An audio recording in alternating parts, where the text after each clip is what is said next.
In today's video, we'll take things to the next level by building a crazy command line tool from scratch. Yeah, in this video, I'm gonna show you how I made my very own command line app with C#. But first, what is a command line? Well, it's an app which makes you feel like a hacker.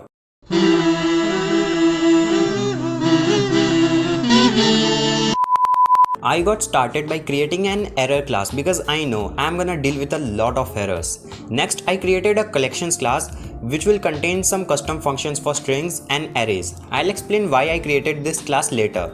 Also, while creating this class, a point came when I had no idea how to trim an array, which ended up in me asking a question on Stack Overflow. What a lifesaver. After that, I created a lexer class because this is a command line app, so maybe I should write some kind of lexical analysis system kind of thingy. To make this lexer function properly, I created a tokenizer to create tokens out of the input, and it actually took me a few tries to make it work properly because I had seriously no idea why can't I append an element in an array in C#. Later I found that I can convert my array to a list to append anything to it. At this point in time, I had already started to face some problems and I had spent a good chunk of my time figuring it out, but finally everything worked out well.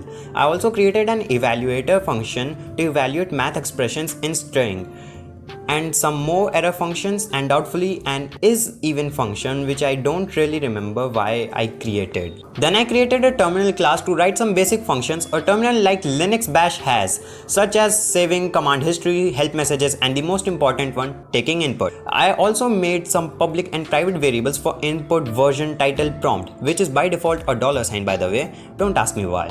I also spent a good time thinking about the commands and features I wanted to implement on this tool. I wrote a simple credits message too, where I basically said that warning, do not delete any file or it may cause system corruption and may lead to system instability. So simply that credit section is just full of rubbish, but I'll not delete it. Then I took a short break, and after an entire week I got back to work. Yeah, I know, I'm a great procrastinator.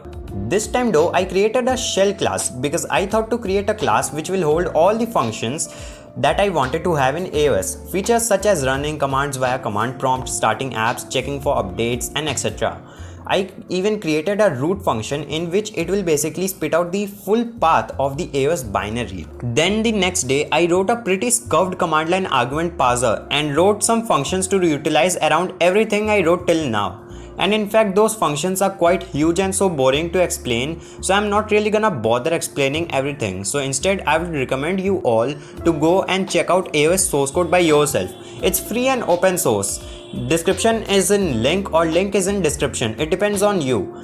But yeah, I really enjoyed working on it. This app is pretty curved, but it works and does not crash a lot like Windows. So it's nice. It has almost all the features that I wanted in command line tools like command prompt or Linux Bash. So I'm really satisfied with the final results. Hope you enjoyed watching me struggling to trim arrays, procrastinating for days, and dealing with all the background noise. Hit that like and subscribe button, share it to your friends so that I can get more views. I can make more videos like this. Thanks for watching.